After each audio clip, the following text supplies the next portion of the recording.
présenter ma pile à lire pour cet été. Donc ce sera principalement juillet et août, à moins que je commence un petit peu avant fin juin. Comme je vous l'ai dit dans mon vlog précédent, j'ai bien envie de descendre ma pile à lire de poche. Donc j'ai mis pas mal de poches. Je voudrais vraiment piocher dans ce que j'ai sorti parce que c'est pas mal de titres qui me font envie.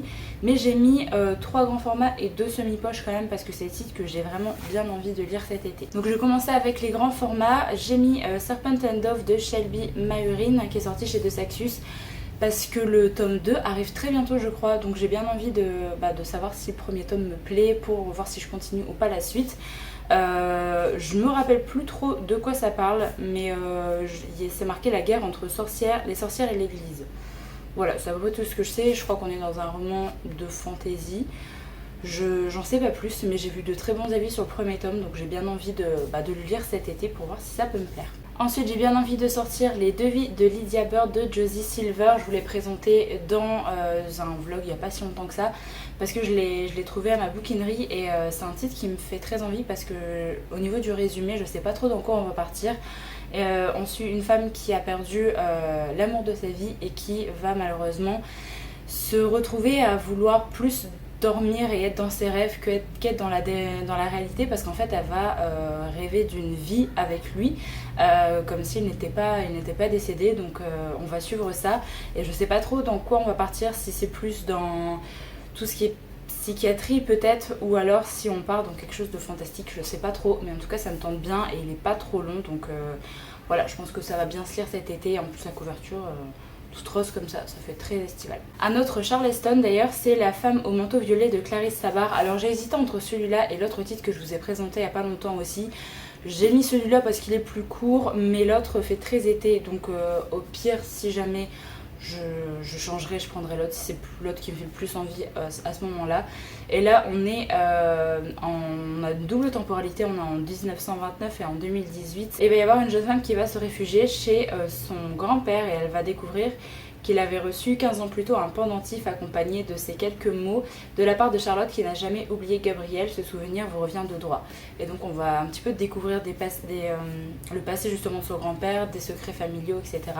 avec une double temporalité où on va suivre du coup Gabriel en 1929.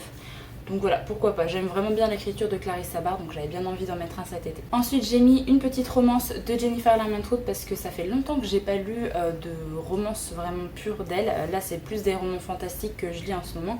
Donc c'est Jeu de patience, règle numéro 1, ne plus jouer en solitaire, donc de Jennifer Larmentrout qui est sortie chez J'ai lu. C'est un premier tome techniquement de saga, donc je sais pas si on suit les mêmes persos à chaque fois, mais j'ai bien envie de le lire, ça va se lire tout seul je pense, vu que c'est de la romance et en plus avec l'écriture de cet auteur, ça va se lire tout seul. Donc j'ai pas envie de lire le résumé par contre, parce que j'ai pas envie de me spoiler, vu que les résumés de romance ça dit beaucoup trop de choses. Sinon l'autre livre que j'ai mis en semi-poche c'est Dynasty, donc le premier, je voudrais déjà lire le premier tome parce que là c'est une intégrale de 3 tomes, donc de Ilona Andrews qui est sortie chez J'ai lu également tout récemment. Alors c'est une réédition vu qu'ils étaient sortis en format poche il y a pas mal de temps, et là ils ont fait une réédition en format intégral qui est vraiment plutôt chouette. C'est juste que c'est écrit très très petit à l'intérieur quand même. Donc bon, on va prendre tome par tome. Le premier tome fait à peu près 300 pages, donc ça devrait aller. Et c'est de l'urban fantasy, de ce que je me rappelle. Et voilà, l'urban fantasy, c'est à peu près tout ce que je sais. Mais j'ai bien envie de connaître enfin la plume de ces 2 auteurs, parce que du coup c'est un couple d'auteurs, pour voir si ça peut me plaire, parce qu'il y a tellement d'autres sagas d'eux qui sont déjà parus que j'ai envie de voir si ça vaut le coup ou pas. Alors ensuite je vais passer au format poche, donc ça c'est les livres que j'ai mis dans la catégorie un petit peu qui fait pas trop penser à l'été, et après j'ai une autre catégorie de format poche qui font plus penser à l'été.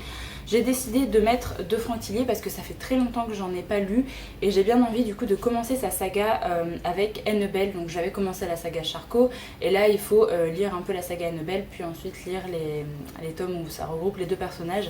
Donc j'ai mis La Chambre des Morts et La Mémoire Fantôme. Je sais plus quel est le tome 1, quel est le tome 2 techniquement, donc je re-regarderai ça sur les sites, mais j'ai mis les 2 parce que en soi ça se lit quand même vite, donc ça fait 330 pages pour un et 430 pour l'autre. Donc en thriller je pense qu'il y a moyen que j'arrive à lire les 2. Et enfin découvrir un petit peu cette inspectrice, je pense, je ne sais pas. Je sais pas si c'est une inspectrice ou pas, mais je vais enfin découvrir qui est Anne Ben. Ensuite, j'ai mis L'autre moitié de soi de Brit Bennett qui est sorti chez J'ai lu. Et là, on est... je pense qu'on va parler un petit peu de ségrégation et on va parler également de la disparition de jumelles. Mais 14 ans plus tard, il y a une des deux qui refait surface et on ne sait pas ce qui s'est passé. Donc ça a l'air d'être un petit mélange de genres. Mais j'ai vu de très très bons avis sur ce titre-là, notamment quand elle était sortie en VO. Donc ça me tente plutôt bien. Ça sera vraiment une découverte de l'auteur, donc ça c'est plutôt chouette. Et un petit peu dans le même principe, en mode je découvre un nouvel auteur, c'est Le silence des vaincus de Pat Barker. J'ai vu de très très très bons avis sur celui-là, beaucoup moins sur la suite, mais en tout cas celui-là a vraiment eu pas mal d'éloges. Donc on est sur une réécriture de la guerre de Troie, si je dis pas de bêtises.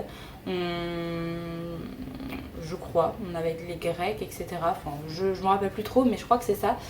Donc j'ai hâte de voir un petit peu ce que ça donne et aussi de connaître un peu l'écriture de l'auteur parce que voilà, j'en ai entendu beaucoup de bien et j'ai hâte d'enfin lire ce livre-là.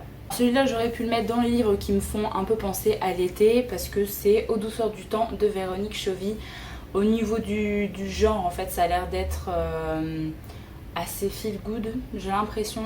Je crois que c'est une femme qui souhaite reprendre une confiserie puisqu'elle lui a été léguée par son oncle, mais du coup il va y avoir pas mal d'hommes dans les entourages qui vont commencer à faire des manigances contre elle puisqu'on est en 1892. Donc bon, c'est peut-être pas si feel good que ça, mais vu que ça parle d'une confiserie, etc. et au niveau de la couverture, ça fait quand même assez été, donc j'aurais pu le mettre dans la catégorie des poches qui me font penser à l'été, mais en tout cas j'ai bien envie de le lire et je connais pas du tout l'auteur, j'ai pas vu d'avis non plus sur ce titre, donc ce sera vraiment une découverte. Et donc ensuite je vais passer aux poches qui me font penser à l'été, donc à cette pile ici. Alors le premier c'est plus par rapport à la couverture que par rapport au résumé, donc c'est La cachette de Nora Roberts. Parce qu'au niveau de la couverture, on dirait un coucher de soleil, tout simplement. Donc là, on va suivre une jeune fille qui, à l'âge de 9 ans, s'est fait kidnapper, mais elle s'est fait kidnapper que quelques heures. Et en fait, elle a été retrouvée assez vite. Mais il y a toujours des choses bizarres et des personnes qui lui donnent des coups de fil anonymes, qui lui laissent des messages étranges, etc., même une fois devenue adulte. Donc on va suivre un petit peu ce qui se passe et j'ai plutôt hâte de voir ce que ça donne. J'ai jamais lu du Nora Roberts. C'est une auteure qui est très très connue, qui est très prolifique, mais moi ce sera mon premier titre d'elle, donc j'ai hâte de voir si ça peut me plaire. J'ai également un autre titre d'une auteure dont j'ai jamais rien lu, c'est Ce que j'ai oublié de te dire de Joyce Carol Oates, qui est sorti chez le livre de poche. Ça fait penser à l'été là, clairement au niveau de la couverture. On nous dit pas grand chose au niveau du résumé parce que c'est marqué ce n'était pas comme si elle ne nous avait pas prévenu, ce n'était pas comme si elle ne nous y avait pas préparé. Nous savions que quelque chose n'allait pas ces derniers mois, mais Tink n'a pas vraiment disparu. Tink est partie et pourtant elle est là quelque part, même si nous ne pouvons la voir. Voilà, franchement ça en dit pas beaucoup, mais c'est plus par rapport à l'auteur que j'ai envie de découvrir ce livre-là. Il n'est pas très très grand. Donc voilà, ce sera parfait pour cet été. Et là clairement c'est le titre et la couverture aussi qui font penser à l'été. C'est Les jours brûlants de Laurence Perrin qui est sorti chez Pocket. Pareil, j'ai jamais lu Laurence Perrin et il y a celui-là et son titre qui vient de sortir en poche qui me tente pas mal. Et là on va suivre une jeune femme qui est mère de famille qui va décider de tout plaquer je crois et qui va partir direction de Las Vegas. Voilà, je sais pas trop pourquoi, qu'est-ce qui se passe dans sa vie, mais c'est à peu près tout ce que je sais. Donc ça me tente plutôt bien de découvrir un peu l'auteur et c'est une toute petite minute que j'ai bien envie de découvrir également après ce titre-là. Là je pense qu'on est clairement dans du feel good avec Une saison au bord de l'eau de Jenny Colgan qui est sortie chez Pocket également. Voilà, au niveau de la couverture, au niveau du titre, ça fait clairement penser à l'été et je sais pas vraiment de quoi ça parle. Là on va suivre la jeune Flora Mackenzie qui travaille à Londres dans un cabinet d'avocats. Jamais elle n'avait imaginé que son emploi la conduirait à retourner sur son île natale au nord de l'Écosse. Une île qu'elle a brutalement quittée après la mort de sa mère quelques années plus tôt. La jeune femme sent très vite qu'elle n'y est pas la bienvenue. La plupart des habitants du village considèrent cette fille de la ville comme une étrangère et les non-dits de l'histoire familiale compliquent les relations avec son père et ses frères. Jusqu'au jour où Flora tombe par hasard sur un vieux cahier de pâtisserie de sa mère et si elle avait trouvé la recette pour se réconcilier avec ceux qui l'entourent. Voilà, je n'ai jamais lu Jenny Colgan non plus, donc ce sera une découverte également. Alors ensuite, ça fait un petit moment que j'ai pas lu de livre de cet auteur et j'avais bien envie d'en mettre un cet été. C'est En cas de forte chaleur de Maggie O'Farrell. J'ai vraiment adoré tout ce que j'ai lu d'elle pour l'instant et celui-là, bon bah clairement ça fait penser à l'été. Ça fait un petit moment qu'il est dans ma pile à lire, donc j'aimerais bien le sortir. Je sais plus de quoi ça parle non plus. On est en 1976 dans un Londres caniculaire. L'ambiance est lourde chez les Riordan. Robert le père disparaît sans prévenir et laisse sa femme Greta dans l'incompréhension. Réunis autour de leur mère, les enfants tentent de retisser des liens distendus et de comprendre. Et si cette disparition était la clé d'un mystère familial encore plus grand, protégé depuis de longues années. Entre Londres, New York et un village d'Irlande, Maggie O'Farrell dresse avec délicatesse et justesse le portrait d'une famille suffocant sous le poids de la chaleur et des non-dits. Une petite histoire de secret de famille, ça peut être très chouette. J'aime vraiment bien l'écriture de l'auteur, donc il va pas se lire très vite celui-là parce qu'il est écrit vraiment minuscule. Mais je fais confiance à l'auteur pour tous ces titres en soi. Et ensuite j'ai décidé de mettre 2 livres de chez Gale-Meister qui me font plus ou moins penser à l'été. C'est Landfall de Hélène Urbani, parce qu'au niveau de la couverture, je trouve que ça fait un peu penser à l'été et il me semble...